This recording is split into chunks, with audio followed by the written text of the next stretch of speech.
Angkatan bersenjata Rusia merilis rekaman pekerjaan artileri pada posisi Angkatan bersenjata Ukraina di arah Mariinka.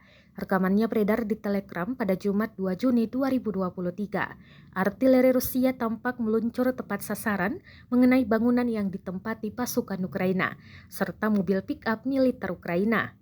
Sebelum penyerangan, pasukan Rusia mengintai posisi militer Ukraina menggunakan drone. Hasilnya, artileri meluncur akurat dan menghabisi target. Namun tidak dirincikan total pasukan Ukraina yang dieliminir dalam serangan barbar Rusia kali ini.